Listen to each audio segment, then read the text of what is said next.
Hello guys, I am Ayushmal and आज हम चालू करने वाले हैं ID Indian economic development class 12 का, जो हमारे बोर्ड एग्जाम में 40 मार्क्स का वेटेज रखता है। 8 चैप्टर हैं और हम 8 दिन में इन 8 चैप्टर्स को खत्म करेंगे। आज हम शुरू करेंगे फर्स्ट चैप्टर के साथ में, जिसका नाम है Indian economy on the eve of independence. हम सबको पता है कि इंडिया इंडिपेंडेंट हुई थी 1947 में। ब्रिटिशर्स हमको आजाद करके गए थे 1947 में। उस दिन ब्रिटिशर्स ने जिस दिन हमें आजाद किया था, उस दिन इंडिया की क्या हालत थी। इस चैप्टर को हम ओवरव्यू में अगर समझते हैं, एक ओवरव्यू अगर मैं आपको चैप्टर का दूं, तो हम ये समझेंगे कि agriculture sector, industrial sector, occupational structure, सारे सेक्टर्स के लोगों की हेल्थ का, पॉवर्टी का, इन सब चीजों की क्या हालत थी। इस चैप्टर का नाम से आप समझ गए होंगे, एक इंट्रोडक्शन से आप समझ गए होंगे इस चैप्टर में हम क्या पढ़ने वाले हैं। तो शुरू करते हैं चैप्टर को। सबसे पहले ओरिजिन ऑफ ब्रिटिश रूल। देखो, the Britishers rule over India change the course of history in India. पूरे इंडिया का हिस्ट्री बदलने वाले थे ब्रिटिशर्स। देखो, हमने ये सुना है कि ब्रिटिशर्स ने इंडिया को अप्रोक्सीमेटली 200 ईयर्स रूल किया था, बट अगर मैं एग्जैक्ट बोलूं तो दैट वाज 190 ईयर्स। हम आजाद हुए थे 1947 में। अगर आप 190 ईयर्स पीछे जाते हो तो ईयर आता है 1757। ये वो साल है जब ब्रिटिशर्स ने हमें रूल करना शुरू किया था। देखो, the foundation of the British empire in India was laid by the battle of Plassey fought in 1757। 1757 में हुआ था बैटल ऑफ प्लासे, जिसको हम हार गए थे। ये बैटल हम हार गए थे और इसके बाद में ब्रिटिशर्स ने इंडिया को रूल करना शुरू किया था। देखो, आईडी के जितने भी चैप्टर्स हैं, specifically the first, second and the third chapter, ये चैप्टर को समझने के लिए आपको हर चैप्टर का एक एसेंस समझना पड़ेगा, एक बेस समझना पड़ेगा। फर्स्ट चैप्टर का बेस ये है कि ब्रिटिशर्स ने इंडिया को रूल क्यों किया। ये क्वेश्चन कभी दिमाग में आया कि why did Britishers rule India? India ही क्यों, और कोई देश क्यों नहीं? ब्रिटिशर्स ने बहुत देशों को रूल किया, लेकिन उन सब में एक कॉमन बात ये थी कि वो सारे के सारे देश एग्रेरियन इकोनॉमीज थे, एग्रेरियन कंट्रीज। अब इसका मतलब क्या होता है? हमें पता है कि there are 3 sectors, primary, secondary and tertiary. Primary मतलब जो रॉ मटेरियल्स प्रोड्यूस करती है, यानी कि एग्रीकल्चर। सेकेंडरी मतलब कि इंडस्ट्रियल सेक्टर, जहां पे हम रॉ मटेरियल्स को फिनिश गुड्स में कन्वर्ट करते हैं। एंड टर्शरी मतलब होता है एक सर्विस सेक्टर। इंडिया का main sector was the primary sector, that is the agriculture sector. तो ब्रिटिशर्स इंडिया में आए थे with the purpose of draining India out of its raw materials. मतलब वो हमसे क्या चाहते थे? वो हमसे चाहते थे हमारे रॉ मटेरियल। क्यों चाहते थे? ये सब चीजें आप आगे चैप्टर में समझोगे, बट अभी के लिए आप इतना समझ लो कि ब्रिटिशर्स ने इंडिया को रूल करना शुरू किया था 1757 में। और 1757 में क्या हुआ था? Battle of Plassey. क्लियर? आगे बढ़ते हैं, चलो। Basic purpose of the British rule, क्यों किया था उन्होंने हमको? The main purpose of the British rule in India was to use the Indian economy as a feeder economy. अब ये वर्ड मैं चाहता हूं आप ध्यान से सुनो, feeder economy. MCQ point of view से बहुत जरूरी है। फीडर इकोनॉमी याद रखना। Britishers wanted to convert India into a dash feeder economy. Feeder economy का मतलब, it comes from the word feed. Feed मतलब कंज्यूम करना, खाना कोई चीज को। ठीक है? अब ब्रिटिशर्स क्या खाना चाहते थे? ब्रिटिशर्स क्या कंज्यूम करना चाहते थे? आंसर इज हमारे रॉ मटेरियल्स। जो मैंने आपको बोला, ब्रिटिशर्स ने इंडिया को क्यों चूज किया, अब उसको समझते हैं। देखो, 1757 के आसपास ब्रिटिश वॉज, या फिर ब्रिटेन आप बोलो तो Britain was in its early industrial phase. यानी ब्रिटेन में इंडस्ट्रीज बननी चालू हो रही थी। और इंडस्ट्रीज का काम क्या होता है? रॉ मटेरियल को फिनिश गुड्स में कन्वर्ट करना। तो रॉ मटेरियल कहां से आएंगे? इंडिया से। तो वो क्या चाहते थे? वो हमारे रॉ मटेरियल चाहते थे। अच्छा, अब आप समझो, ब्रिटेन ने फिनिश गुड्स बना दिए, तो अब फिनिश गुड्स सेल कहां पे होंगे? वो चाहते थे कि वो फिनिश गुड्स इंडिया में सेल हो। क्यों इंडिया में? क्योंकि इंडिया में फिनिश गुड्स नहीं बनते। इंडिया में क्या बनते हैं? Raw material. तो वो कंज्यूम करेंगे हमारे रॉ मटेरियल, और वो चाहते थे कि हम कंज्यूम करें उनके फिनिश गुड्स। तो ये होता है फीडर इकोनॉमी का मतलब। Britishers wanted India to become a feeder economy. ठीक है? British colonial rule tempered the Indian economy badly. They exploited India's natural as well as human resources for their glory of their own country. Finally, after 190 years of British rule, India gained its independence from them on 15th of August 1947. ये हमें याद है. इस पूरे slide का एक जो main purpose है वो ये याद रखना है कि फीडर इकोनॉमी में वो हमें कन्वर्ट करना चाहते थे. क्लियर? ये चैप्टर का एसेंस जो मैं आपको बोल रहा था एक बेस होता है, वो बेस अब हमारा क्लियर है. डन. अब हम समझते हैं लो level of economic development under the colonial rule. Basically अब यहां से हम हमारा मेन चैप्टर चालू कर रहे हैं. क्लियर? चलो. Features of Indian economy prior to the British rule. Prior का मतलब होता है पहले, यानी ब्रिटिशर्स इंडिया में आए थे उसके पहले इंडिया की क्या हालत थी. 1757 में जब ब्रिटिशर्स ने हमें रूल करना शुरू किया, उसके पहले इंडिया की क्या कंडीशन थी. हमने बहुत सुना है सोने की चिड़िया थी, ये था वो था, बट इसको एग्जैक्टली हम लिखेंगे कैसे? तो इसका शॉर्ट फॉर्म बनता है पॉ, PAW, पॉ. पॉ का मतलब कुत्ते का पंजा होता है ना, पॉ, PAW. पी से प्रॉस्पेरस इकोनॉमी. प्रॉस्पेरस मतलब क्या होता है? Growing economy. हम एज ए इकोनॉमी ग्रो कर रहे थे, हमारे ऊपर डेट नहीं थे और हम ग्रो कर रहे थे. We were prosperous. ए से एग्रेरियन इकोनॉमी, जो मैंने आपको बोला इंडिया का main sector was the agriculture sector. ठीक है, तो हमारे majority of the people were based out of agriculture sector. To be exact कितने? 2/3 पीपल. देखो 2/3 of the total population was based out of agriculture sector. यानी कि हर 3 में से 2 आदमी एग्रीकल्चर सेक्टर को बिलोंग करता था. एंड थर्ड वाज W से well known for handicraft sector. यानी इंडिया का हैंडीक्राफ्ट सेक्टर भी वर्ल्ड फेमस था. आगे के चैप्टर के लिए हमें याद रखना है कि जब भी हम वर्ड बोलेंगे हैंडीक्राफ्ट सेक्टर, तो हमारे दिमाग में तुरंत एक वर्ड आना चाहिए, दैट इज एक्सपोर्ट्स.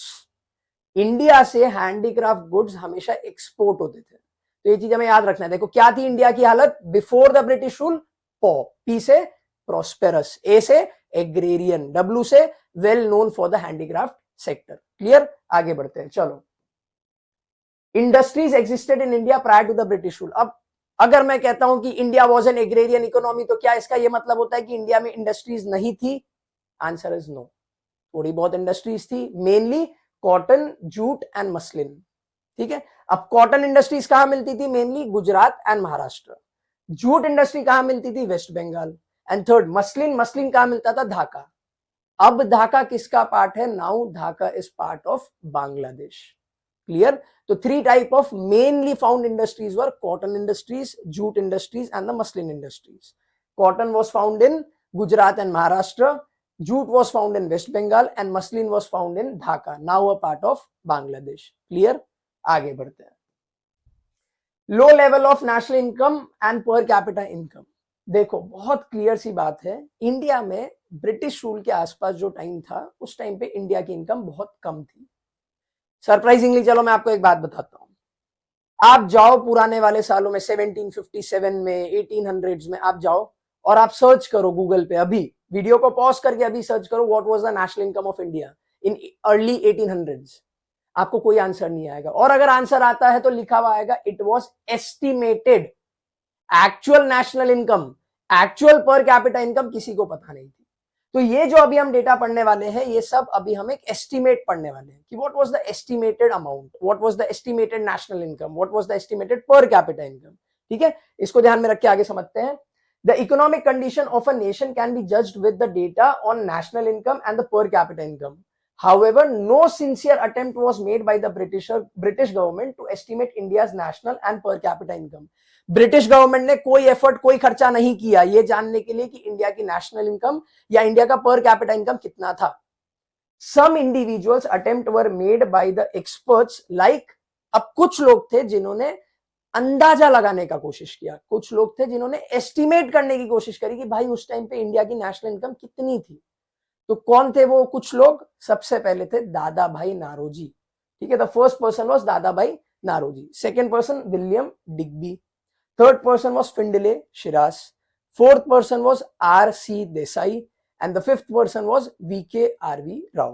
क्लियर? 5 नाम याद रहेंगे. पहला नाम क्या था? दादा भाई नारोजी, फिर विलियम डिग्बी, फिर फिंडले शिरास, फिर R.C. Desai and the fifth person was V.K.R.V. Rao. Clear? लेकिन इन सब के भी जो नंबर्स थे वो खाली खाली एक एस्टिमेट थे, ये आपको ध्यान रखना है. क्लियर? आगे बढ़ते हैं. सबसे एक्यूरेट एस्टिमेट किसका माना गया था? VKRV Rao, was also known as doctor Rao. तो डॉक्टर राव का जो एस्टिमेट था वो बहुत ही सिग्निफिकेंट माना गया कि मतलब हाँ ये सही हो सकता है। लेकिन इनके नंबर्स भी इतने खराब आए थे, जो मैंने आपको अभी बताया कि इंडिया की हालत खराब होनी शुरू हो गई थी ब्रिटिश रूल के अंडर में।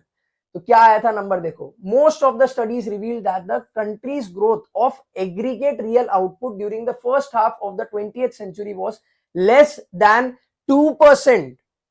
इंडिया का real GDP was growing by less than 2%, हमारा GDP was growing by less than 2%।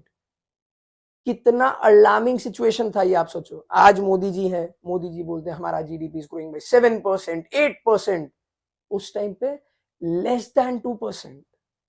और इससे भी ज्यादा डरावना नंबर था, एंड ओनली 0.5% ग्रोथ इन पर कैपिटा आउटपुट पर ईयर। हमारा पर कैपिटा आउटपुट यानी पर पर्सन आउटपुट, पर कैपिटा मतलब per person output was only growing by 0.5%।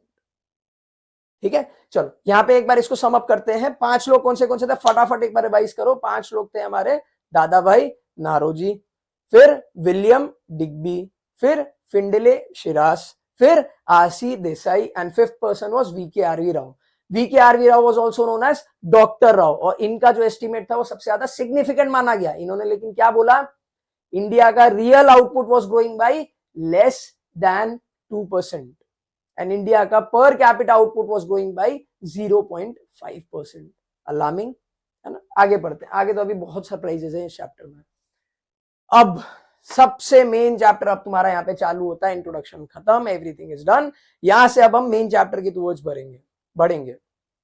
The first sector was agriculture sector. क्यों एग्रीकल्चर? समझो, इंडिया का सबसे स्ट्रॉन्ग सेक्टर क्या था? एग्रीकल्चर। तो ब्रिटिशर्स का पर्पस अगर ये था कि इंडिया को बर्बाद करना है, तो कौन से सेक्टर को तोड़ेंगे? Agriculture sector. ब्रिटिशर्स क्यों आए थे India? They wanted to convert India into a feeder economy, right? तो फीडर इकोनॉमी यानी रॉ मटेरियल कहां से मिलेंगे? एग्रीकल्चर। तो सबसे पहले दे डिसाइडेड कि हमें एग्रीकल्चर सेक्टर को खत्म कर देना है, या फिर आप कह सकते हो मैनिपुलेट करना है हमारे नीड्स के हिसाब से। समझते इन्होंने क्या किया। During the pre British period, यानी ब्रिटिशर्स के पहले की पीरियड की बात हो रही है, the condition of Indian agriculture was not at all satisfactory. उसके पहले भी हमारी जो कंडीशन थी वो सैटिस्फैक्टरी नहीं थी। India's economy under the British colonial rule was overwhelmingly rural and agriculture in character. British आ गए तब भी इंडिया की हालत कैसी थी? एग्रीकल्चर बेस्ड, ये हम पढ़ चुके हैं। Nearly 85% of the country's population lived mostly in the villages and derived livelihood directly or indirectly from the agriculture. India के 85% पॉपुलेशन अपना काम एग्रीकल्चर में करते थे, डायरेक्टली या indirectly they were with agriculture sector. 85% people, कितना बड़ा नंबर है, जस्ट इमेजिन 85% पीपल। ठीक है, even with this large proportion of the population engaged in agriculture, the country was not self-sufficient in food and raw materials for industry. इतना सब कुछ होने के बाद में भी हमारी कंट्री खुद के लिए फूड ग्रेन्स प्रोड्यूस नहीं कर पा रही थी और इंडस्ट्रीज के लिए रॉ मटेरियल प्रोड्यूस नहीं कर पा रही थी। रीजन समझते हैं, व्हाट वर द रीजंस?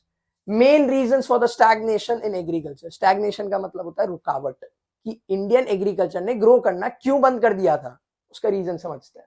बहुत इंटरेस्टिंग टॉपिक है, ध्यान से सुनना, मजा आएगा। First is land settlement system, also called as the zamindari system. अब हिंदी का वर्ड है जमींदारी, जमींदार। देखो ब्रिटिशर्स ने क्या किया, ब्रिटिशर्स ने एक हायरार्की बना दी थी। ब्रिटिशर्स उन्होंने अपॉइंट किए जमींदार्स, और फिर आते थे टेनेंट्स। टेनेंट्स मतलब वो लोग जो एक्चुअली में लैंड को कल्टीवेट करते हैं। प्रॉब्लम क्या है? प्रॉब्लम है भाई, बहुत गहरी प्रॉब्लम है। क्या प्रॉब्लम है समझो। ब्रिटिशर्स ने बोला जमींदार्स को कि आपका काम है, जो लोग जमीन के ऊपर काम कर रहे हैं उनसे लगान वसूल करना। अब लगान मतलब होता है टैक्स। क्लियर? लगान का मतलब क्या होता है? टैक्स। तो क्या हुआ, जमींदार का काम क्या है? ब्रिटिशर ने क्या बोला, जमींदार को यह काम दिया है कि आपको उन विलेजर्स से, उन फार्मर्स से लगान यानी कि टैक्स वसूल करना on a specified date. For example 5th of every month, 5th January, 5th February, 5th March, तो हर महीने की 5 तारीख को आपसे टैक्स वसूल किया जाएगा। और ये टैक्स कौन वसूल करेगा? जमींदार।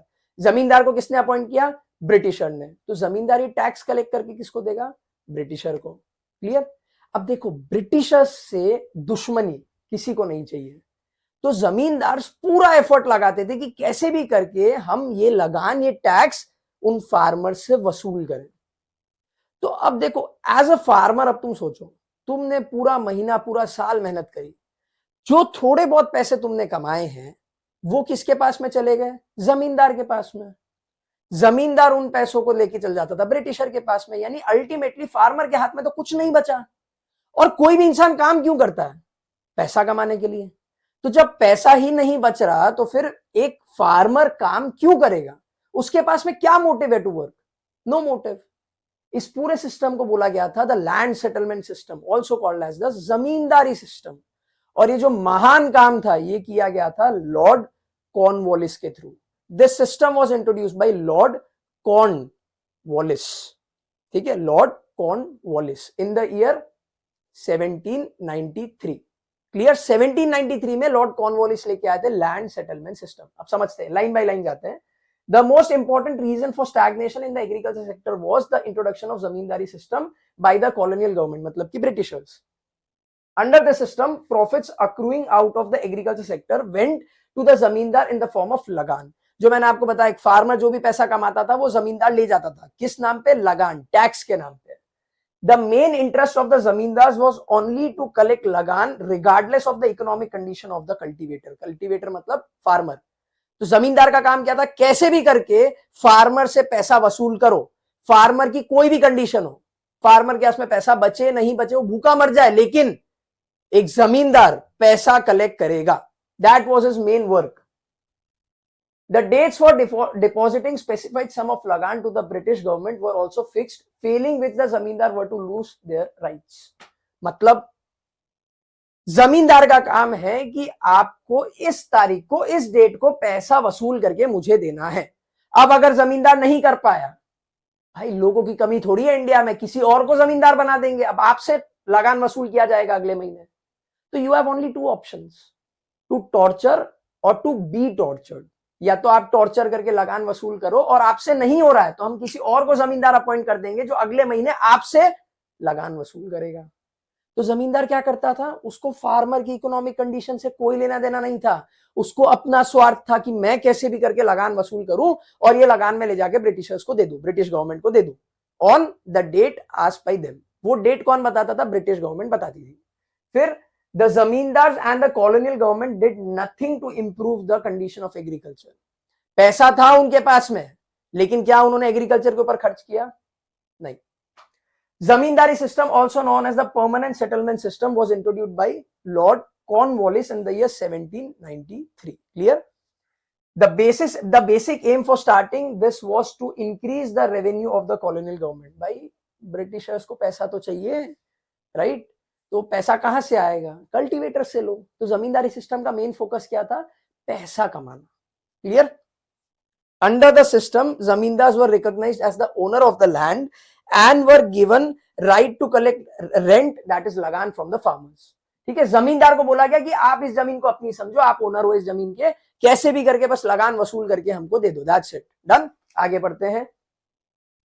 Thus, the zamindars were to function as intermediaries between the cultivator and the British government. तो जमींदार क्या करता था? बीच का इंसान, जो हम बोलते हैं ना ब्रोकर, ब्रोकर जैसा काम करता था।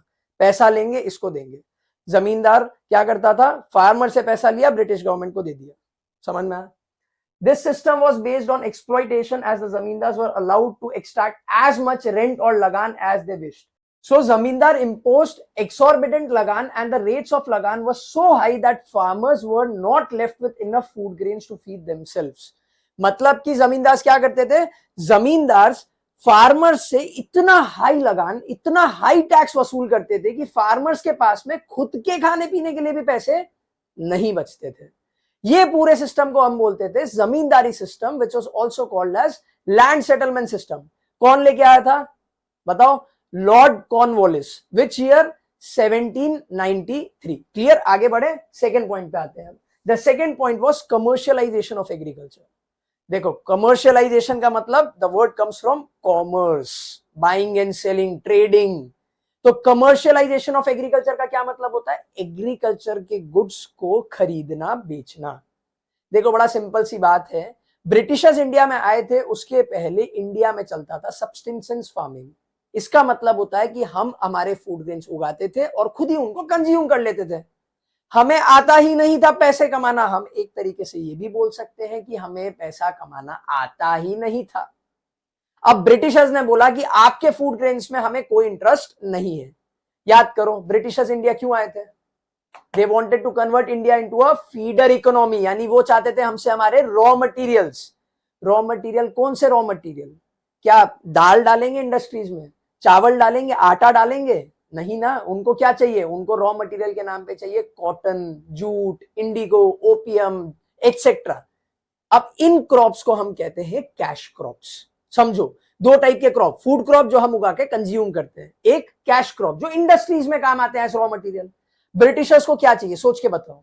Food crop, cash crop, food crop, cash crop, cash crop.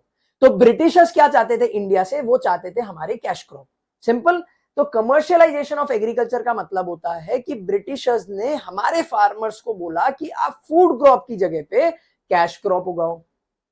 अब एज अ फार्मर आप सोचो, आपको कोई बोले कि आप अपना खाना मत बनाओ, आप हमारे लिए कुछ उगाओ, आप मानोगे? नहीं मानेंगे ना। तो ब्रिटिशर्स ने क्या किया? ब्रिटिशर्स ने हायर इंसेंटिव, ज्यादा पैसा ऑफर किया उन फार्मर्स को जो कैश क्रॉप उगाने के लिए रेडी थे। अब आप समझो, अंदर जमींदारी सिस्टम हमें पैसों की जरूरत पड़ने लग गई। हमें मतलब as a farmer now we need money. अब वो मनी ब्रिटिशर्स ने ऑफर किया कि अगर आप फूड क्रॉप की जगह पे कैश क्रॉप पे शिफ्ट हो जाते हो तो हम आपको ज्यादा पैसे देंगे। तो फार्मर को तो जरूरत थी ना पैसे की, तो वो मान गया। समझ में आया? इसको कहते हैं कमर्शियलाइजेशन ऑफ एग्रीकल्चर। एक बार फटाफट एक लाइन हम पढ़ लेते हैं। During the British rule farmer were given higher prices for producing cash crop like cotton और jute.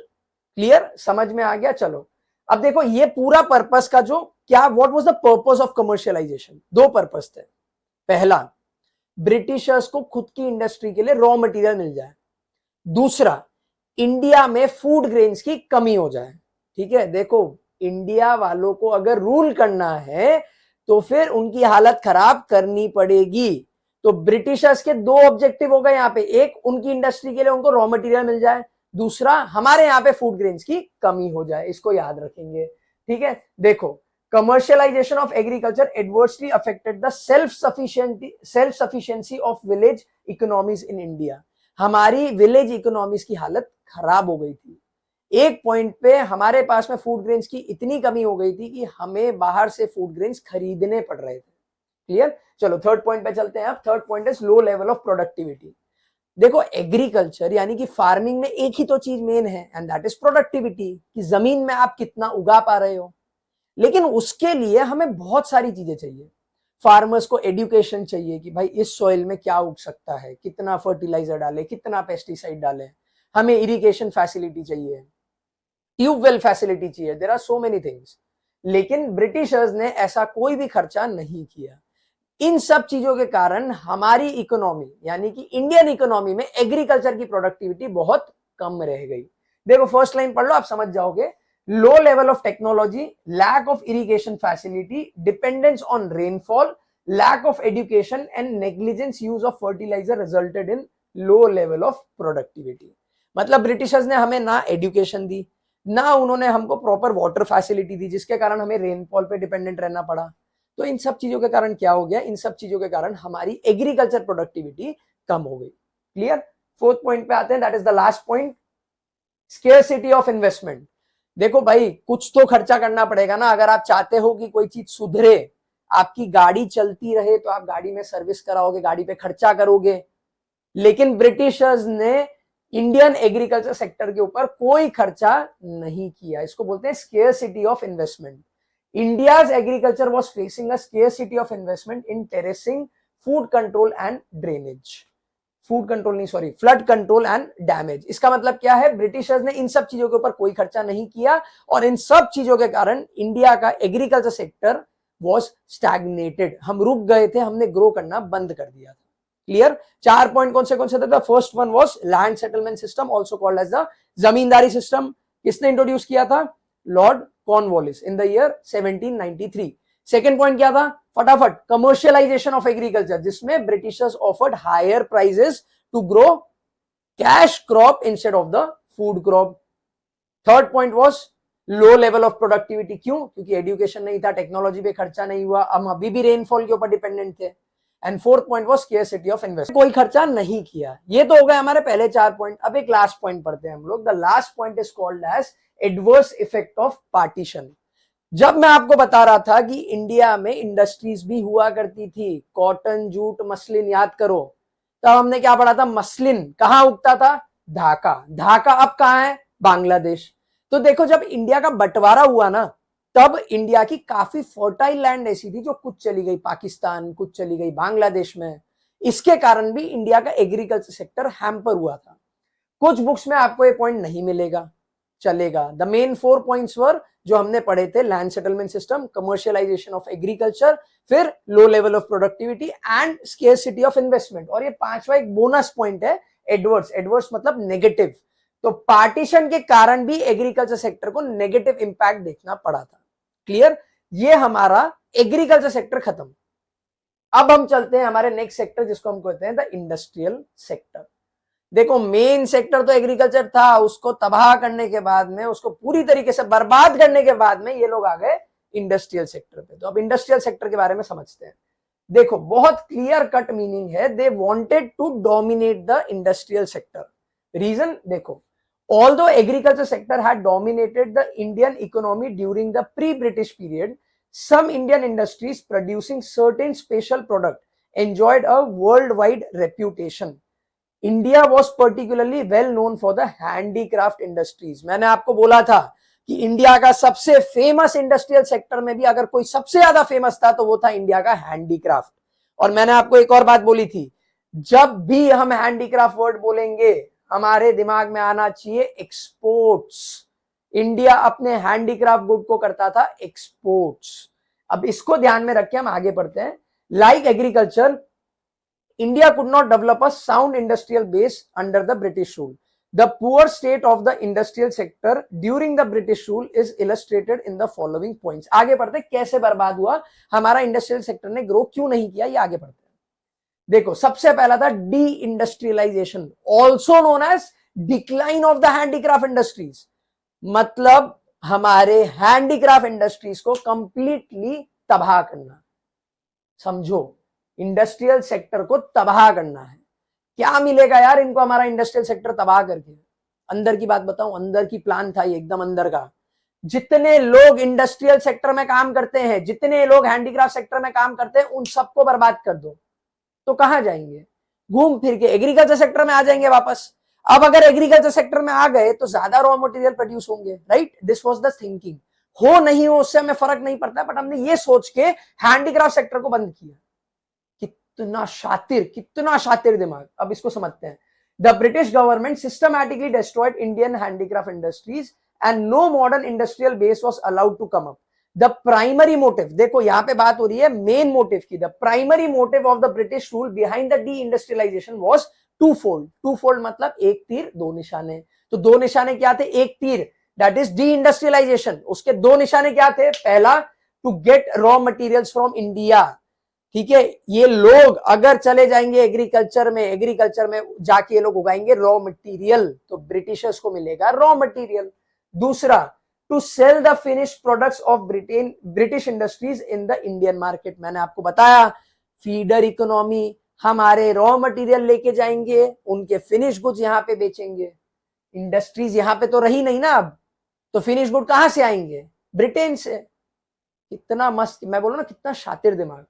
The two-fold policy of the British rule was enforced to ensure the maximum advantage of their home country.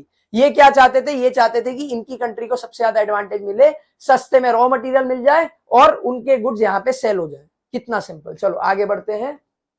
अब कैसे किया इन्होंने D industrialisation, handicraft sector को बर्बाद कैसे किया? Reason for decline of handicraft industry, इन सबको मत पढ़ो, डायरेक्टली ये 3 पॉइंट पे आओ। ये 3 पॉइंट, और ये 3 पॉइंट का नाम है डिस्क्रिमिनेटरी टैरिफ पॉलिसी। ध्यान से समझो, डिस्क्रिमिनेशन का मतलब क्या होता है? भेदभाव, अलग अलग ट्रीटमेंट मिलना। टैरिफ मतलब इंपोर्ट एंड एक्सपोर्ट ड्यूटी। तो अलग अलग चीजों पे अलग अलग इंपोर्ट और एक्सपोर्ट ड्यूटी लगाई गई। अब देखो, इसको मत पढ़ो, सीधा समझो पहले, लेट अस अंडरस्टैंड। इंडिया से वो क्या चाहते थे? हमारे रॉ मटेरियल। तो उन्होंने क्या किया, ताकि इंडिया ज्यादा से ज्यादा रॉ मटेरियल एक्सपोर्ट करे, तो उन्होंने इंडिया से जाने वाले रॉ मटेरियल्स के ऊपर एक्सपोर्ट ड्यूटी को 0 कर दिया। मतलब इंडिया जितने भी रॉ मटेरियल एक्सपोर्ट करेगा उस पर कोई एक्सपोर्ट ड्यूटी नहीं लगेगी। फिर वो क्या चाहते थे कि ब्रिटेन से आए फिनिश गुड्स और इंडिया में बिके। तो ताकि ब्रिटेन ज्यादा से ज्यादा गुड्स इंडिया में बेच पाए, इसीलिए ब्रिटेन से आने वाले सारे फिनिश गुड्स के ऊपर ड्यूटी कर दी 0। कितना अच्छा दिमाग। देखो, अगर एक्सपोर्ट ड्यूटी होती तो 100 रुपए का रॉ मटेरियल ब्रिटेन पहुंचते पहुंचते महंगा हो जाता, क्योंकि उस पर टैक्स लग जाता, एक्सपोर्ट ड्यूटी लग जाती, ताकि ब्रिटेन को नुकसान नहीं हो। मैंने अभी अभी आपको क्या बताया, उनकी सारी पॉलिसीज का एक ही फोकस था कि उनकी होम कंट्री को सबसे ज्यादा एडवांटेज मिले। तो उन्होंने क्या किया, ताकि ये 100 रुपए के रॉ मटेरियल ब्रिटेन तक जाते जाते 100 रुपए के ही रहे, इसीलिए एक्सपोर्ट ड्यूटी 0। अब अगर वो लोग इंपोर्ट ड्यूटी लगाते तो क्या होता, जो गुड वहां से बन के इंडिया में आ रहा है, अगर उस पर इंपोर्ट ड्यूटी लग जाता तो वो गुड्स इंडिया में पहुंचते पहुंचते महंगे हो जाते, तो इंडियंस उसको नहीं खरीदते। तो उन्होंने क्या किया, ब्रिटेन से आने वाले सारे फिनिश गुड्स के ऊपर भी इंपोर्ट ड्यूटी कर दी 0। फिर अब इसमें हैंडीक्राफ्ट सेक्टर कैसे बर्बाद हुआ यार? सोचो, मैंने क्या बताया था आपको, हैंडीक्राफ्ट सेक्टर, जब भी हम बोलेंगे हमारे दिमाग में वर्ड आएगा एक्सपोर्ट्स। हम हमारे हैंडीक्राफ्ट गुड्स को एक्सपोर्ट करते थे। तो इन्होंने क्या किया, इन्होंने इतनी हाई ड्यूटी लगा दी। देखो, heavy duty was imposed on the export of Indian handicrafts. उन्होंने बोला कि आज से इंडिया से कोई भी हैंडीक्राफ्ट गुड अगर बाहर जाएगा तो उस पर बहुत हाई ड्यूटी लगेगी। क्या होगा इससे? देखो, एग्जांपल लेते हैं कि हमने 100 रुपए का एक गुड इंडिया में बनाया, अब उस पर बहुत हाई ड्यूटी लगा दी, for example let's say 200% duty लगा दी, तो वो गुड के ऊपर 200 रुपए का तो टैक्स लग जाएगा। तो वो गुड बाहर पहुंचते पहुंचते 300 रुपए का हो जाएगा। कोई खरीदेगा ही नहीं। कोई खरीदेगा ही नहीं तो हम बनाएंगे क्यों? तो हो गया ना हैंडीक्राफ्ट सेक्टर बर्बाद। इसको बोलते हैं डी इंडस्ट्रियलाइजेशन, यानी कि हैंडीक्राफ्ट सेक्टर की बर्बादी कैसे किया, using the discriminatory tariff policy. Clear? आगे बढ़ते हैं। अब second point was adverse effect of the decline of handicraft industry. अब देखो क्या हुआ, इंडस्ट्रियल सेक्टर बर्बाद हो गया तो उससे हुआ क्या? 2 चीजें हुई उससे। एक, high level of unemployment. India में बहुत ज्यादा अनएम्प्लॉयमेंट हो गया। क्यों? अब कौन सा अनएम्प्लॉयमेंट, उसको समझो।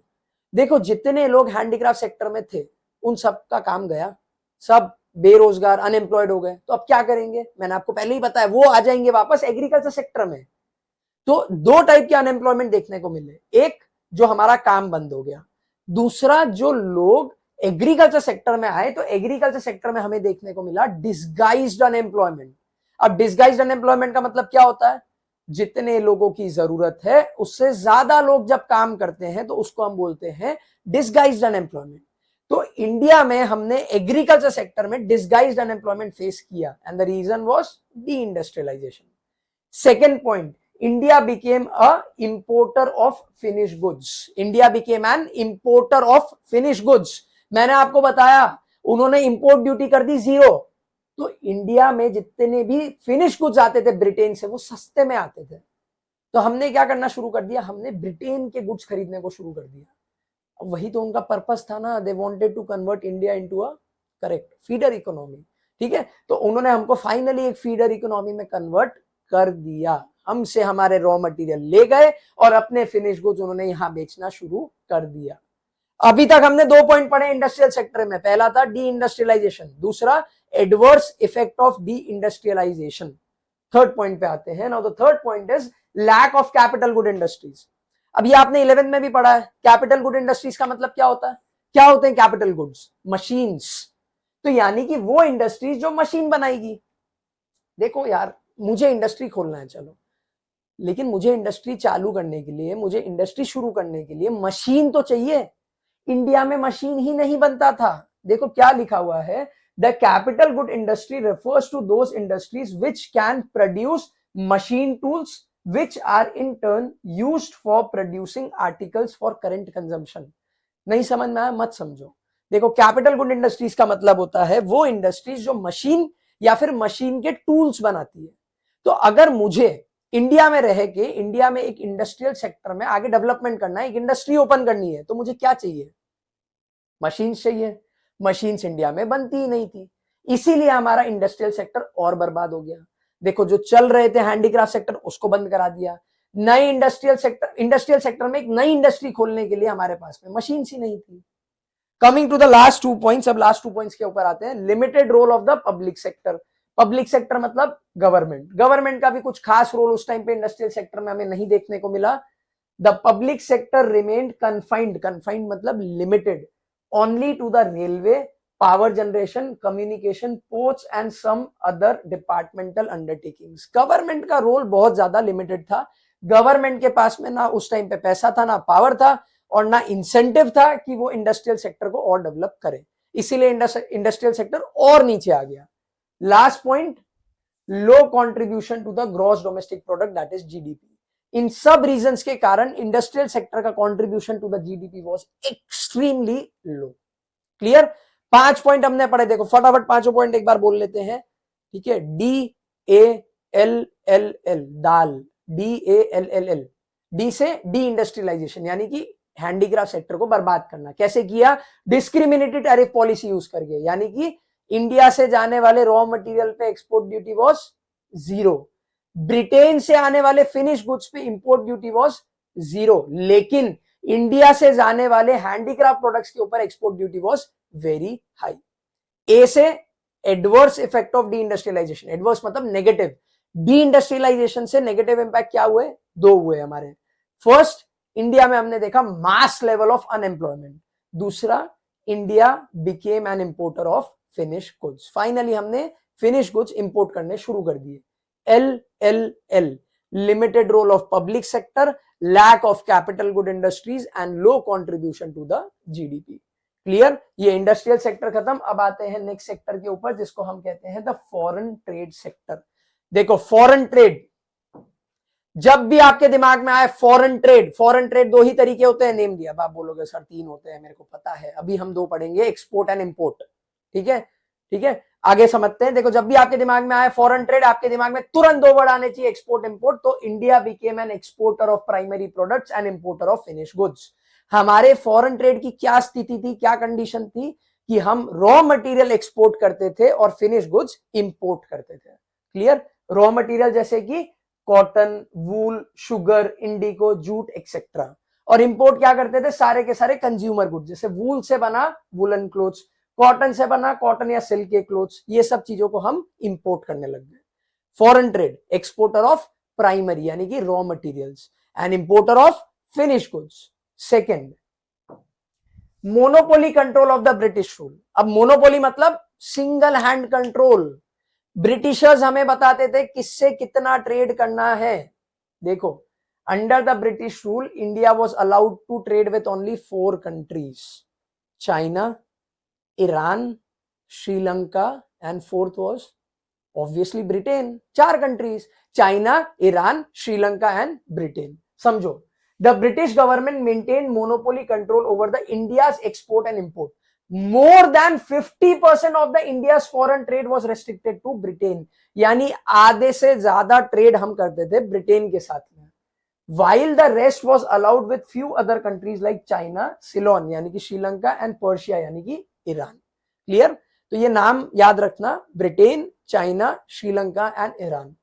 उसके बाद में 1869 में स्विस कैनल ओपन हुआ। देखो, the opening of Suez Canal in 1869 served as direct route for the ships, which reduced the cost of transportation and made access to the Indian market easier. 1869 में इन्होंने स्विस कैनल ओपन हो गया था India में, जिसके through India से Britain का जो रास्ता था वो कम हो गया था। कितना कम हो गया था? 5100 माइल्स। 5100 माइल्स, शगुन का नंबर है 5100। 5100 माइल से इंडिया और ब्रिटेन के बीच में डिस्टेंस जो है वो कम हो गया था, तो ट्रेड और आसान हो गई थी। क्लियर? तो हमारा फॉरेन ट्रेड ऐसे चलता था। देखो यहां पे लिखा हुआ है 5100 माइल्स। क्लियर? आगे बढ़ते हैं।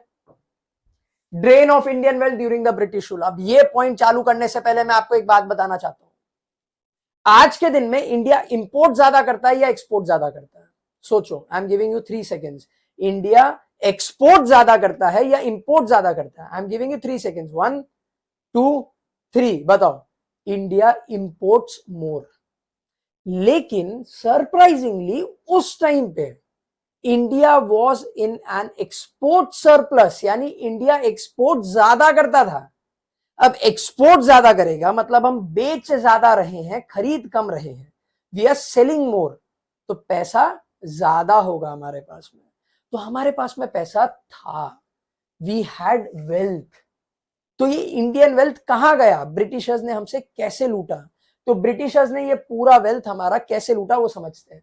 Under British rule India became an exporter of primary goods, हम पढ़ चुके हैं, and importer of finish goods. There was a huge export surplus, हम एक्सपोर्ट ज्यादा करते थे, ठीक है। However the export surplus was used, यानी हमारा पैसा कहां पे यूज हुआ, सबसे पहला to make payments for expenses incurred by an office setup by the colonial government in Britain.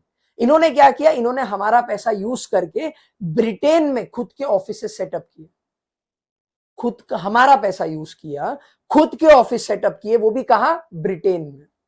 अब इसमें एक छोटा सा मैं आपको एक बात बताऊंगा, वो चाहते तो इंडिया में भी अपनी ऑफिस सेटअप कर सकते थे, लेकिन उनको ये बात तो पता थी ना, आज नहीं तो 100 साल, नहीं तो 200 साल के बाद में कभी तो इंडिया छोड़ के जाना पड़ेगा, तब ऑफिसेज उठा के थोड़ी लेके जाएंगे साथ में।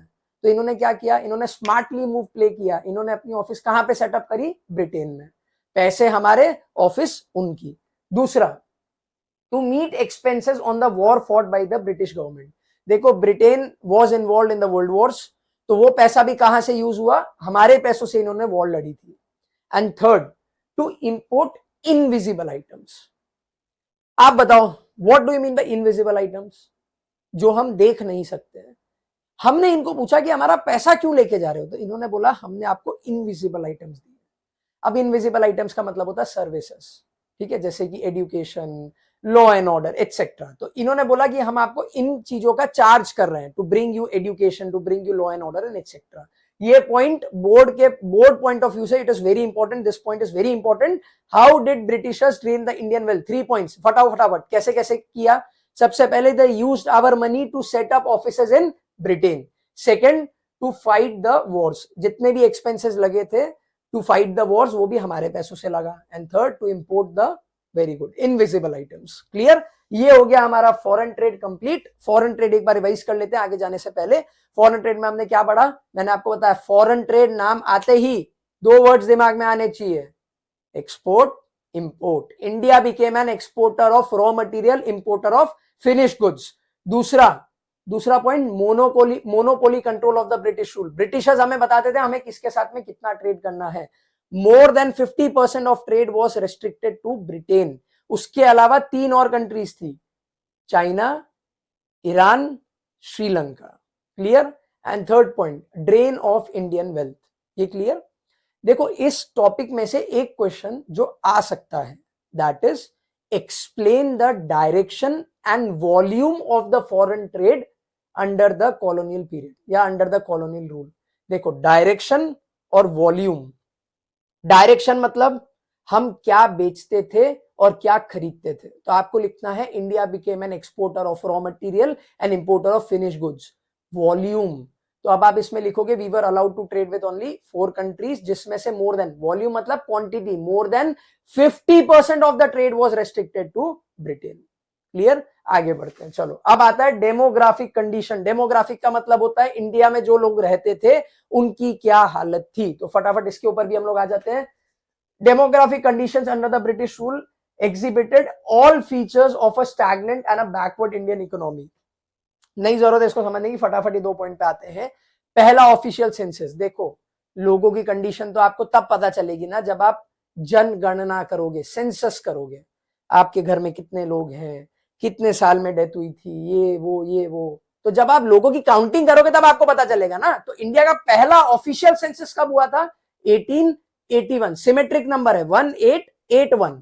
1881 में इंडिया का पहला ऑफिशियल सेंसस हुआ था। The first official census was in 1881। दूसरा important year is the year of great divide. कितना यूनिक नाम है, the year of great divide. क्यों बोलते हैं इसको ईयर ऑफ ग्रेट डिवाइड? देखो there are 4 phases of transition. 4 phase होते हैं, first phase, second phase, third phase, fourth phase. ठीक है, there are 4 phases. India entered into the second phase of transition, ये आपको याद रखना है। अब आप पूछोगे सर 4 फेज का मतलब, तो देखो देयर आर 4 फेजेस, उसका मतलब होता है high birth rate, high death rate, high birth rate, लो डेथ रेट, ऐसे कर करके 4 फेज होते हैं हमारे पास में। आपको सेकंड का याद रखना है, खाली अपने दिमाग में ज्यादा लोड मत दो, सिर्फ इतना याद रखो, the year of great divide was 1921। 1921 India, ये जो ईयर है इंडिया का, that is year of great divide. India entered into the second phase of transition, और सेकंड फेज में क्या होता है, हाई बर्थ रेट, लो डेथ रेट। बर्थ रेट ज्यादा है, डेथ रेट कम है। लेकिन अभी जो हम पढ़ रहे हैं, हम पढ़ रहे हैं कि ब्रिटिशर्स के हालत में, ब्रिटिशर्स के टाइम पे हमारे डेमोग्राफिक सेक्टर्स या फिर डेमोग्राफिक कंडीशन कैसी थी। उसके पहले 1921 को ईयर ऑफ ग्रेट डिवाइड क्यों कहते हैं? Before 1921 India was in the first stage of demographic transition with very high birth rate and high death rate. Birth rate death rate दोनों ज्यादा थी, लेकिन सेकेंड फेज में क्या हुआ, बर्थ रेट ज्यादा रह गई, डेथ रेट कम हो गई। बस इतना याद रखो, इसके आगे आपको याद रखने की जरूरत नहीं है। ठीक है, आगे बढ़ते हैं हम लोग। अब डेमोग्राफिक कंडीशंस के ऊपर आते हैं। First is high birth rate and high death rate. Birth rate death rate दोनों ज्यादा। ये 1921 के पहले की बात हो रही है। ठीक है, 1921 के पहले की बात हो रही है। बर्थ रेट भी ज्यादा, डेथ रेट भी ज्यादा। अब बर्थ रेट का मतलब क्या होता है?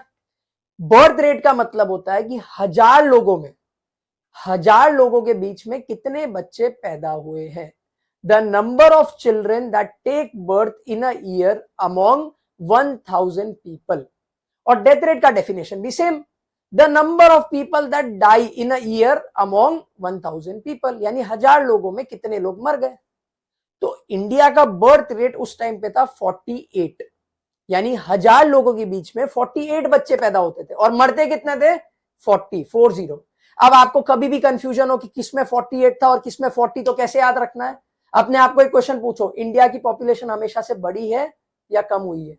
बढ़ी है ना, तो क्या ज्यादा होगा, बर्थ रेट या डेथ रेट? Birth rate. तो बर्थ रेट कितना था? 48। डेथ रेट कितना था? 40। क्लियर? चलो आगे बढ़ते हैं। Second point, extremely low literacy rate. Literacy rate was very low. कितना था? Only and only 16%। The overall literacy rate level was less than 16%। अब 1 + 6 इज 7। तो out of this the female literacy level was negligible low, about 7%। Overall literacy 16%, female literacy 7%। Clear? आगे बढ़ते हैं। Poor health facility. India में health facility बहुत खराब थी, लोग बहुत ज्यादा बीमार पड़ते थे, और मेनली इंडिया में वाटर एंड एयरबॉर्न डिजीजेस थी जो बहुत जल्दी फैलती थी, वाइड स्प्रेड थी। एयरबॉर्न, वाटरबॉर्न, यानी कि हवा से होने वाली बीमारी और पानी से फैलने वाली बीमारी। Fourth point, infant mortality rate was also very high. अब इन्फेंट मोर्टेलिटी रेट मतलब नाम से समझो, इन्फेंट मतलब 1 साल से छोटा बच्चा, मॉर्टल मतलब जो मर गया। तो कितने बच्चे ऐसे थे जो 1 साल के होने से पहले मर जाते थे? Among 1000 children. यानी अगर 1000 बच्चे हैं तो उसमें से कितने बच्चे ऐसे हैं जो 1 साल के होने से पहले ही खत्म हो जाते थे, मर जाते थे। तो उस टाइम पे इंडिया का इन्फेंट मोर्टेलिटी रेट वाज 218। 1000 में से 218 बच्चे मर जाते थे। बहुत बड़ा नंबर है ये। आज के दिन में इन्फेंट मोर्टेलिटी रेट कम होके हो गया 27 पे। क्लियर? फिर आते हैं फिफ्थ पॉइंट के ऊपर, लो लाइफ एक्सपेक्टेंसी, यानी एक इंसान अंदाजा कितना जीता था। ठीक है, उस टाइम पे एक इंसान अप्रोक्सीमेटली सिर्फ 32 ईयर्स जीता था। आज के दिन में luckily this number is good, it is 69, approximately 70 के आसपास से टच कर रहा है अभी। ठीक है, उस टाइम पे लाइफ एक्सपेक्टेंसी कितनी थी? ओनली 32, एंड अभी कितनी? 69। लाइफ एक्सपेक्टेंसी का मतलब क्या होता है कि एक इंसान अप्रोक्सीमेटली कितना जिएगा। लास्ट पॉइंट के ऊपर आते हैं, that is wide spread poverty. अब देखो कोई डेटा नहीं है इसका कि कितने लोग गरीब थे और कितने गरीब थे, कितने लोग कितने गरीब थे, ये हमें नहीं पता। बट हमें इतना पता है, हम इतना अंदाजा लगा सकते हैं कि उस टाइम पे मेजॉरिटी पीपल वर पुअर। लोग अपनी बेसिक नेसेसिटीज को भी फुलफिल नहीं कर पाते थे। क्लियर? देखो, British rule was the main reason of worsening the profile of Indian population. Clear? तो 6 पॉइंट हमने पढ़े डेमोग्राफिक के। सबसे पहले हमने डेमोग्राफिक चालू किया था कि इंडिया का फर्स्ट ऑफिशियल सेंसस कब हुआ था? जल्दी जल्दी जवाब दो। 1881। ईयर ऑफ ग्रेट डिवाइड किसको बोलते हैं? 1921। क्यों बोलते हैं year of great divide? Because India entered into the second phase of transition. Second phase में क्या होता है? हाई बर्थ रेट, लो डेथ रेट। क्लियर?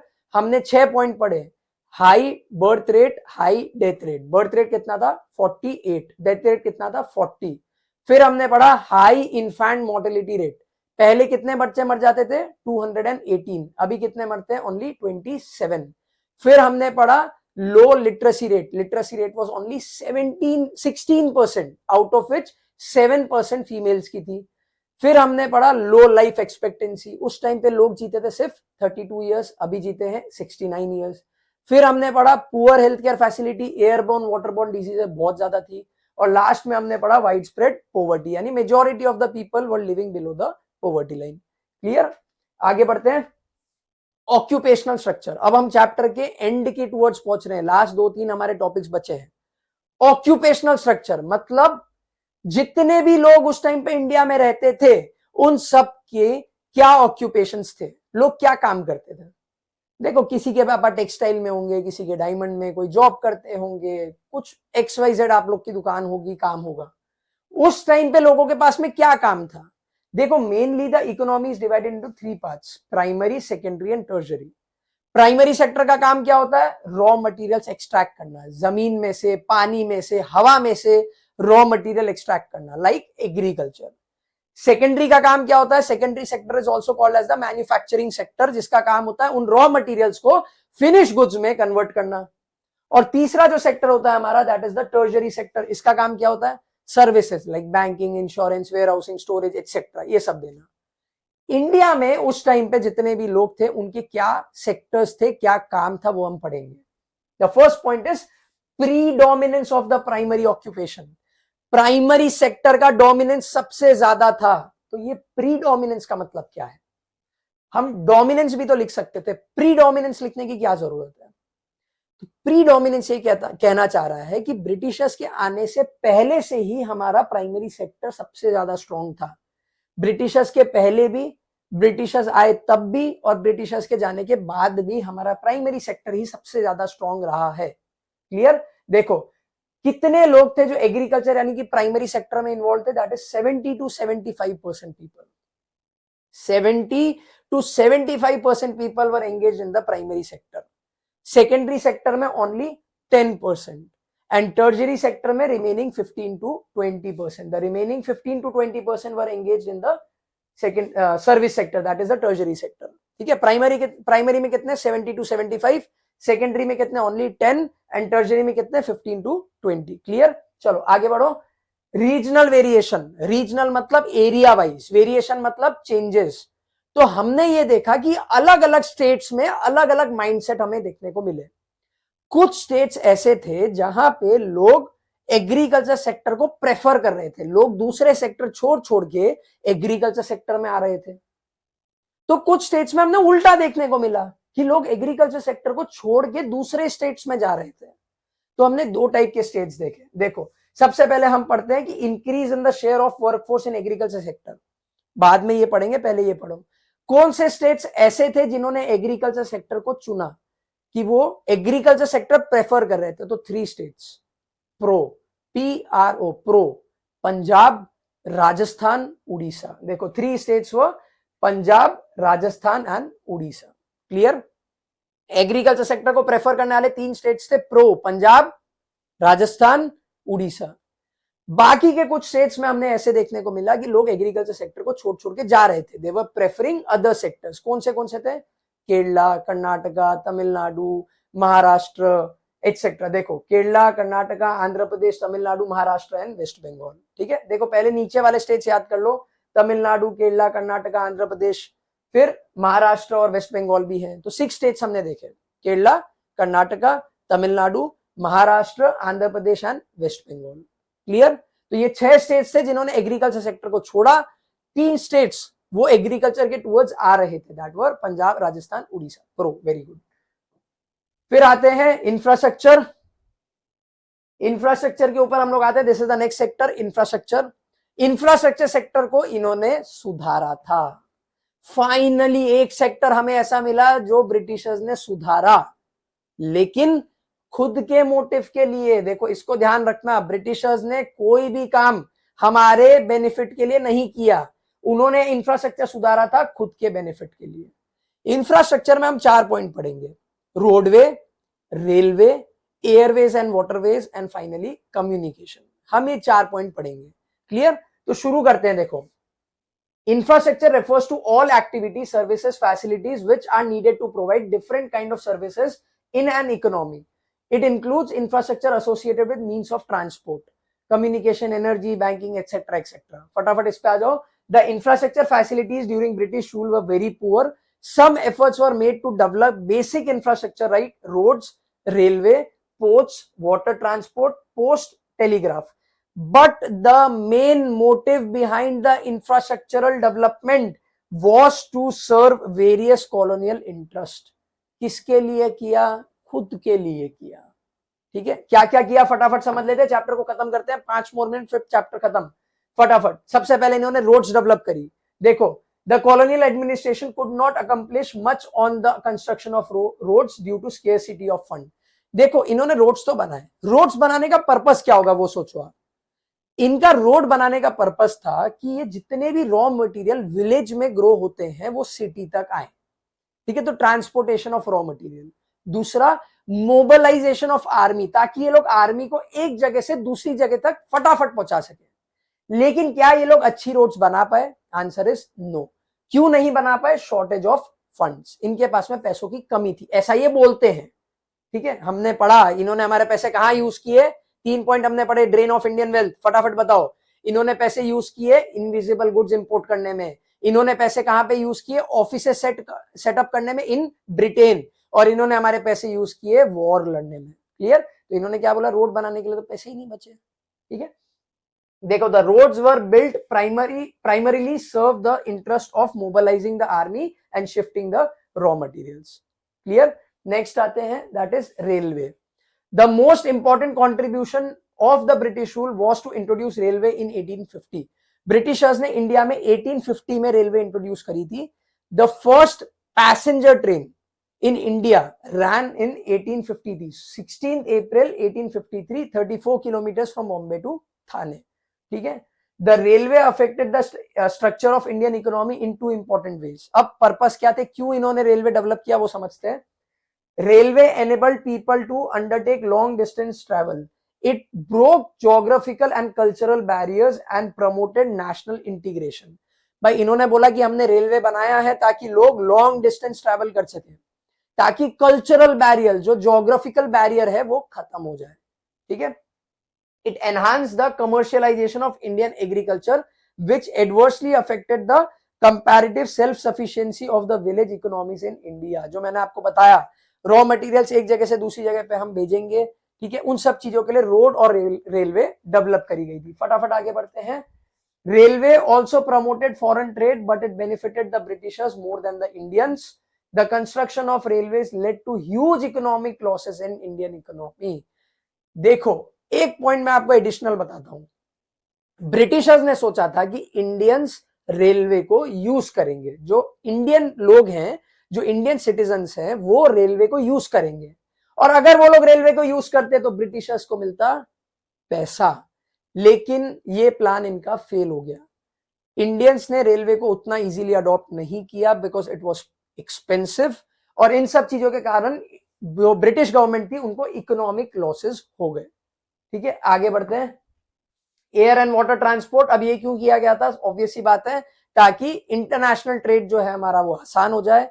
और ये भी फेल हो गया था, क्यों? क्योंकि वापस इनके पास में पैसे की कमी पड़ गई और उनको ह्यूज कॉस्ट यानी कि ह्यूज लॉस फेस करने को मिला था। इसको वाइंड अप करके आगे बढ़ते हैं। Communication, post and telegraph were the most popular means of communication. देखो, कम्युनिकेशन में ये लोग लेके आए थे 2 चीजें, पोस्ट एंड टेलीग्राफ। ठीक है, क्यों लेके आए थे? देखो, ताकि लॉ एंड ऑर्डर मेंटेन हो सके। ब्रिटिश गवर्नमेंट हेड ऑफिस में जो भी लॉ बनाए, जो भी ऑर्डर पास करे, वो पूरे इंडिया में फटाफट सर्कुलेट हो जाए।